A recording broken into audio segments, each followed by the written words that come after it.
Does everyone know, like, a mention market is like, will Joe Tracy or Jeremy say the word like Dogecoin in this? And then someone bets like, it's crazy. Right. I mean, whatever. So we're not going to we're not going to participate in those. If you're worried about something like that, like, you probably shouldn't trade those either. Like, they're more on the side of just like, oh, this, if people want to punt around in them, fine. We're not in those.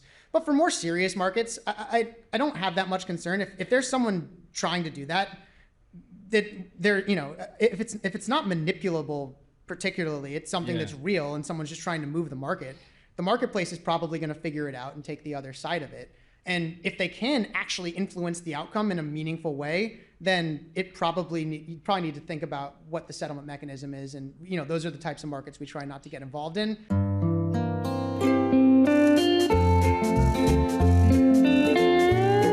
Hello and welcome to another episode of the Odd Lots podcast. I'm Joe Weisenthal. And I'm Tracy Alloway. So, Tracy, we're still rolling out shows from our live show on May 28th in New York City at City Winery. And as we discussed in our last episode from this show, it had a sort of future of markets, future of trading theme to the night's conversation. Right. And if you're talking about future of markets and trading, we have to talk prediction markets, right? Yeah, that's right. So in addition to the fact that there is the, quote, AI trade, unquote, the other big thing going on in markets is the sheer explosion of instruments with which people can trade, right? So it's like you used to have stocks and bonds and options, and then the options started getting more exotic, like zero-day options, which you love, and so forth. But now it's like, if you could think of something that would resolve in some way, whether it is snowfall in New York City, Tesla deliveries, or how long a halftime show is at the Super Bowl, there probably is a way to bet on it. Right. And so one of the big questions is whether or not these markets are going to take off from an institutional perspective, whether or not you're going to see more professional investors get into the business of betting on not just snowfall in New York, but maybe halftime shows and that sort of thing. But that said, we do have some institutional participation in the market already, because you have market makers that are starting to come in to try to make these markets more liquid. Yeah, but you really said the key thing here, which is we know there's like a ton of liquidity for like the sports betting, et cetera. Like, that's not the problem that needs to be solved. Right. It's these other things where, in theory, these might be useful instruments for hedging some sort of economic risk. Maybe not the Taylor Swift one or the halftime show ones, but some of these other ones. But, like, in theory, some of these contracts could be useful for hedging. And so the question is, but will anyone use them? And so on this discussion, we really had the pleasure of someone who has done very little media in general and who is right in the heart of trying to essentially solve this chicken and egg problem. Listen to our conversation with Jeremy Maletz, the head of prediction markets at Susquehanna International Group. All right, why don't you tell us, let's start really simply, what does the prediction markets desk at Susquehanna do? So essentially, the main function that we do is market making. So we're the main liquidity provider, or one of the main liquidity providers on quite a lot of platforms.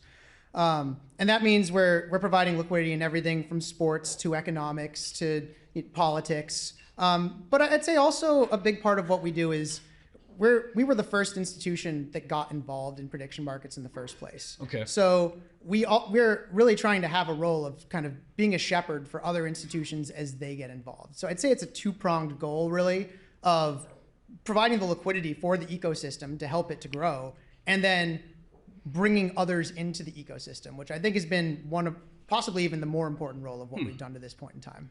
Wait, can I ask an even simpler question, which is, I kind of feel like Susquehanna is like the Salesforce of the finance world, where I have this like vague idea of what you do, but also not really. What does Susquehanna do? Well, my wife asked me the same thing. It's her birthday, by the way, so happy birthday to her. Happy birthday. It's incredible that you're here. I know. I owe her big time. So we're primarily a market making firm, and our bread and butter has always been options.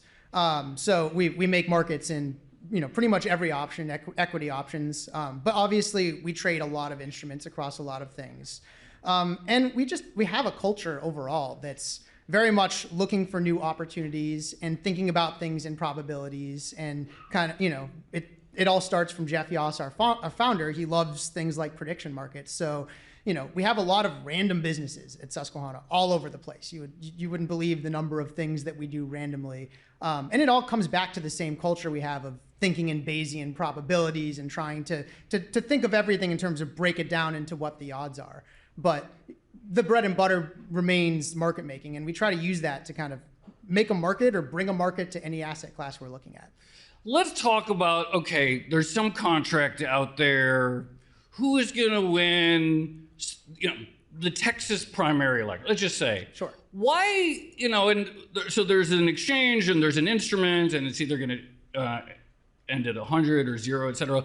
Why does this market need market makers? Why can't it be entirely peer-to-peer such that if all of us in the room just wanted to trade, we make a price amongst each other on an exchange? Why is a market maker an important part of the infrastructure for this to work? So if you have a market where you have an insane amount of people that are all trying to trade all the time, you might be able to make it work without a market maker. Okay. But what a market maker is really doing is it's helping to bridge the gap between the different people who are trying to trade. So Joe, you might want to trade now, and Tracy might want to trade in an hour, right? Oh, yeah. But if there's but that doesn't help you.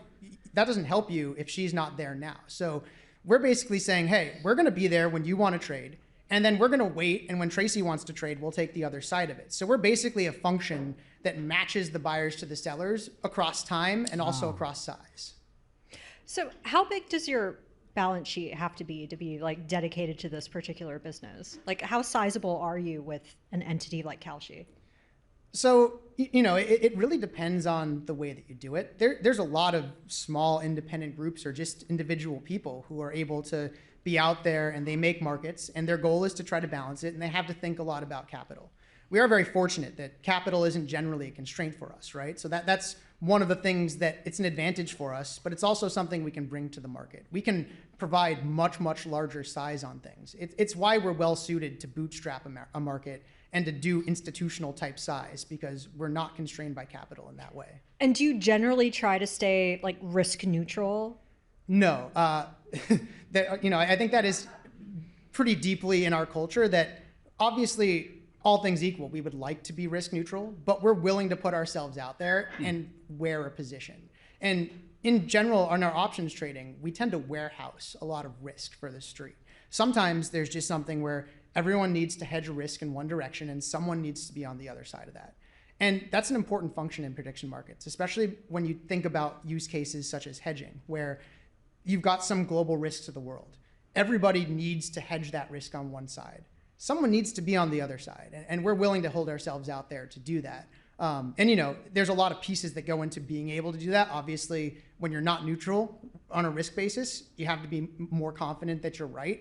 But that's a big part of what our team has striven to build. So this sort of leads into the next question, and it's maybe the multi-billion-dollar question of prediction markets, which is, okay, we know that there is a huge amount of the prediction markets business, which is just sports betting under a slightly different form. But you mentioned hedging, and this gets to the core question, which is, in theory, there are a lot of instruments on these prediction market platforms that could be useful hedging instruments for corporations, say a market on snowfall in New York City, which might affect an airline or something like that. Maybe they want to hedge that. When I look at the platforms currently, I see a price for like snowfall, but I don't see anywhere near the volume level that, say, would really justify like an airline could, you see $150,000 in volume on whether there'll be between 6 and 8 inches of snow. That's obviously nowhere near deep enough for a serious economic actor to participate in. So where are we on that in terms of the promise of actually useful instruments for hedging? So when we first got involved in prediction markets, our real role was to bootstrap the liquidity. There were no institutions yet. And it was largely going to be a retail product. We were bootstrapping for large volume retail liquidity. Now our next challenge is we want to bootstrap institutional liquidity. So yes, you might look at a market that doesn't seem like it has enough volume for an institution to hedge, tens of millions of dollars of risk. But that's, part of the reason that I'm out here doing a podcast today is we're trying to make sure that people start to understand this is viable and we're putting ourselves out there that we will be willing to put that kind of risk. And we can put out that kind of risk on a contract where far less volume is traded. And that's because what the prediction markets really provide is information. It's a price discovery mechanism. So you have this phenomenal community of super forecasters that exist on a prediction market. And it doesn't take as much volume as you would think to get to a fair price. And that allows us to say, hey, okay, we've got a reasonably fair price on this prediction market. Maybe it's only traded $100,000, but we know that there's been a lot of smart people that have looked at this. We can do our own internal vetting at the same time also. And now we're comfortable going out there and saying, we're confident enough in this price because of the price discovery mechanism that we'll make tens of millions of dollars of risk to a company that needs to hedge its risk of what, some regulation or Strait of Hormuz or whatever it is that's happening in the world. So, someone needs to go out and do that. And I think we're kind of uniquely positioned because of our culture of saying, yes, we are willing to take that risk. And yes, we want prediction markets to grow. What have your conversations been like with institutional players so far? Like, what do they say is their main either constraint or, I guess, reluctance to get on some of these markets? So the first piece is the exact thing that you just brought up, awareness. They look at the markets and they might say, well, I don't see how we could actually hedge some of these things because there's not enough volume and liquidity. To which our response is, we will be the liquidity. Then the other question is, okay, well, we sort of need our compliance to get comfortable with this. This stuff is so new. What's the legal landscape? How do we get this stuff even over our firewall? I think institutions were always going to be the slower moving player relative to retail. And so that's why we really want to sort of hold some of their hands to go through this and figure out a lot of different ways that they can use prediction markets. Some of it might be an institution connects to a prediction market platform, does a block trade on an exchange with us. It could be that a trade goes up off an exchange as a swap, but it's licensing the exchange market data.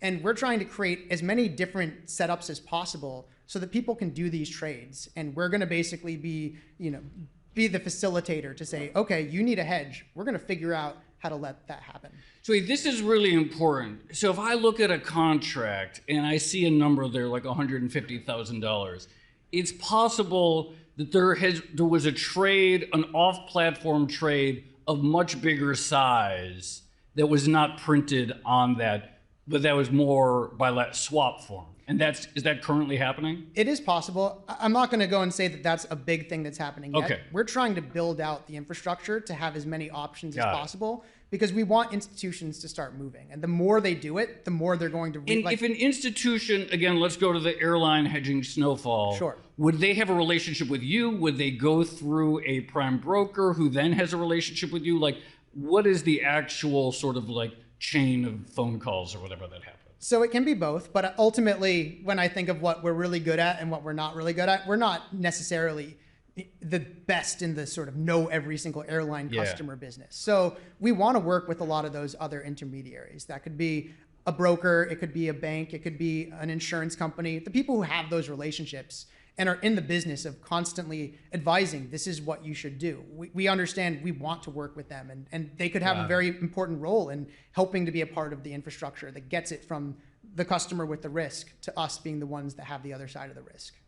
Joe's chosen a pretty reasonable contract, I would say, for his example there. But are you committed to making markets in all the contracts available on these platforms? Because I'm thinking about, the return of Jesus Christ, or will aliens invade? How would you even go about the making length of a markets halftime show or something like that?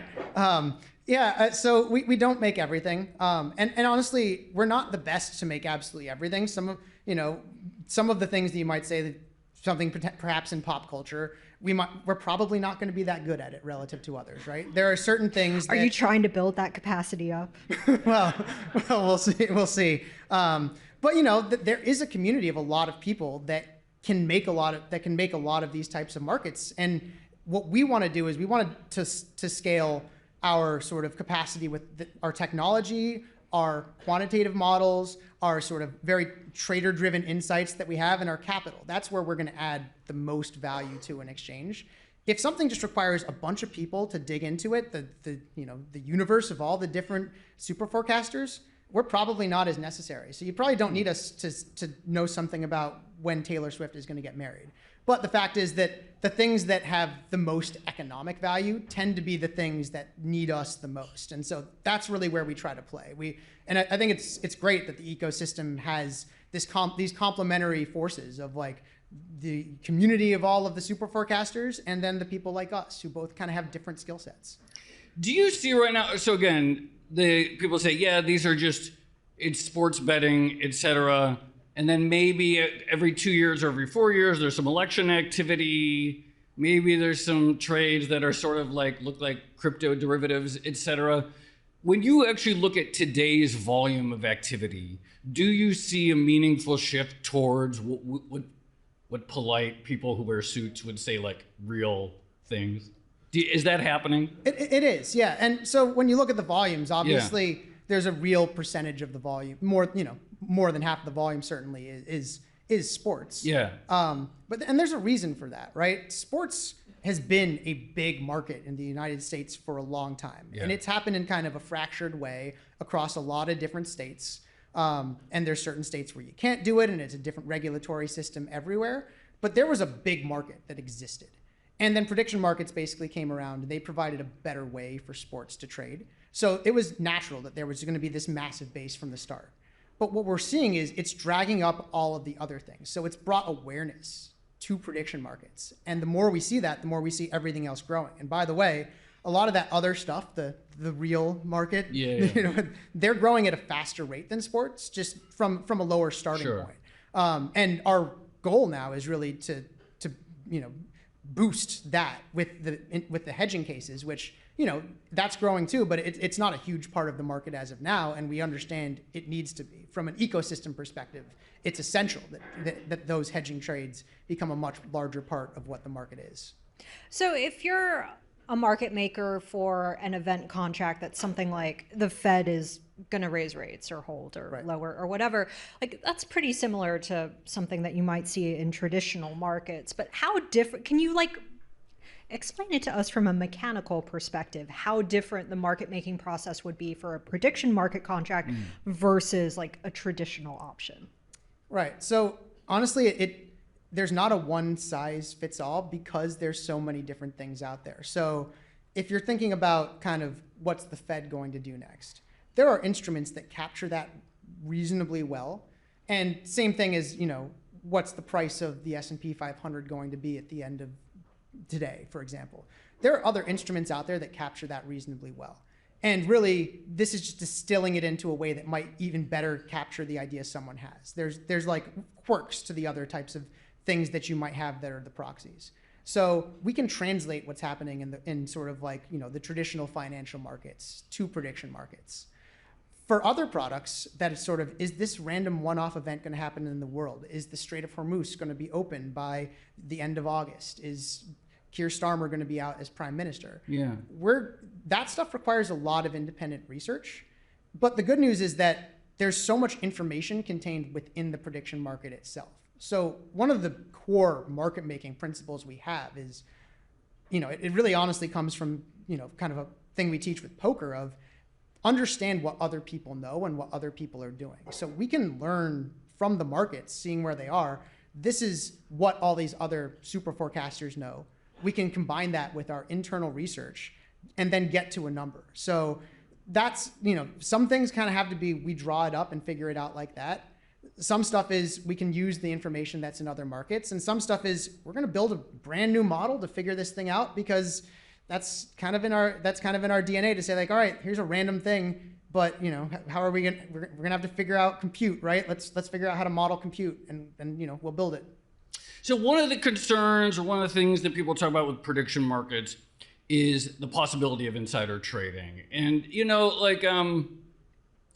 obviously, like when I think of like a market making firm or some of these firms that do a lot of flow and volume, you just sort of assume there's a lot of noise and it all sort of washes out, right?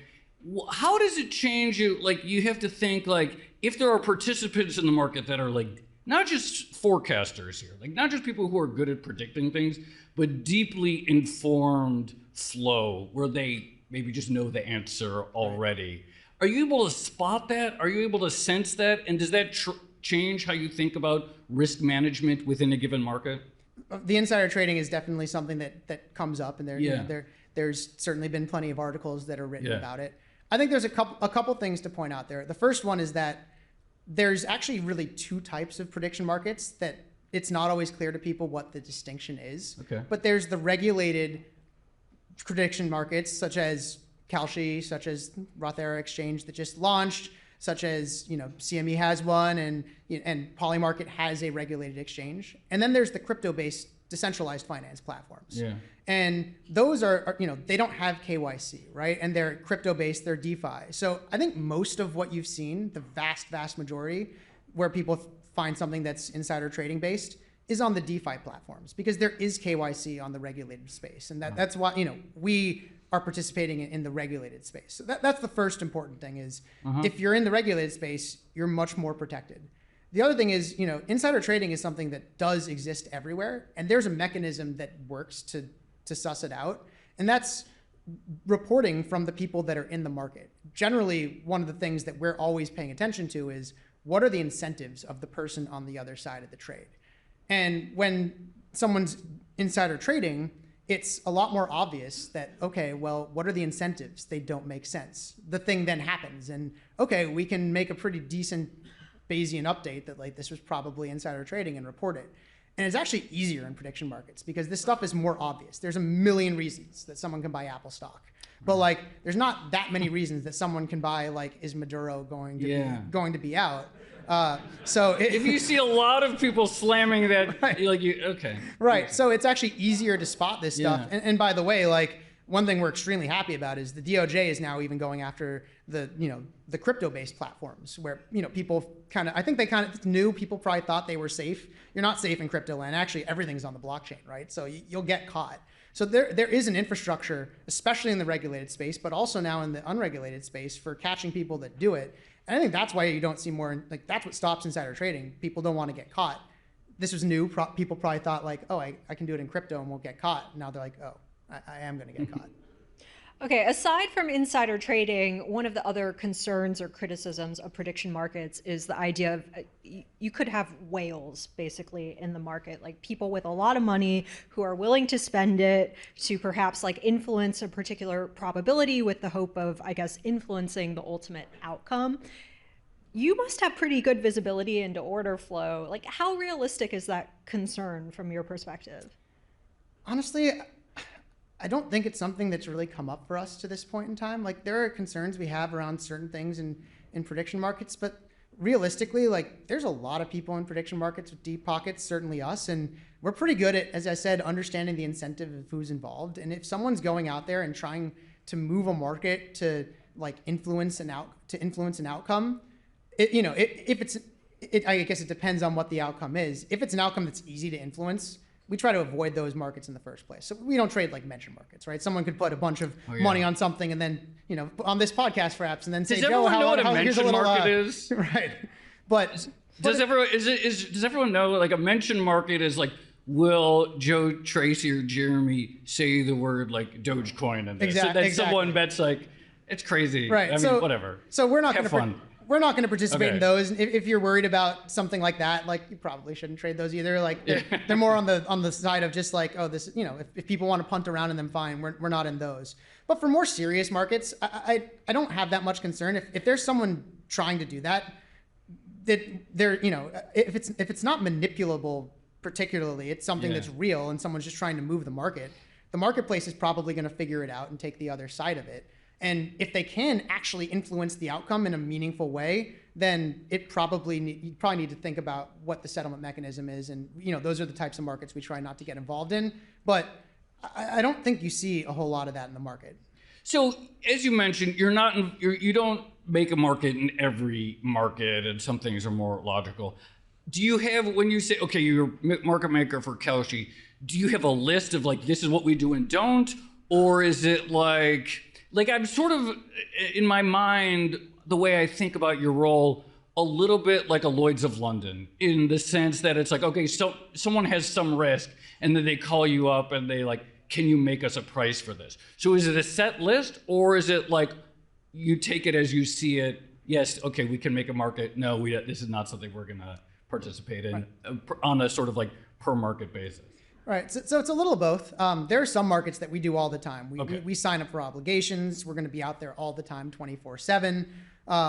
And then there's some things that we kind of do on a more ad hoc basis. Like, it comes up, it's important. We think we can have a meaningful role in the market, and we just figure out how to get involved in it. So a little of both. I don't know if you read it, but there was a piece in, I think it was the New York Times this week, about sharps in the prediction market. And, he definitely read it. Yeah. People who are making a lot of money. He quoted his boss. Oh, yeah, that's right. Okay, so you better have read it. I have read it. Okay, but there was someone quoted in there who was like an independent trader in prediction markets, and they said they interviewed at Susquehanna, but the firm said that Susquehanna is not allowed to scrape certain data, or it has certain data restrictions. And I guess that made the job unappealing to this guy because he doesn't seem to have taken it. But what are your data restrictions exactly? So we're we have a large franchise and a large reputation that we need to take care of. So we're not going to violate the terms and conditions of a website, right?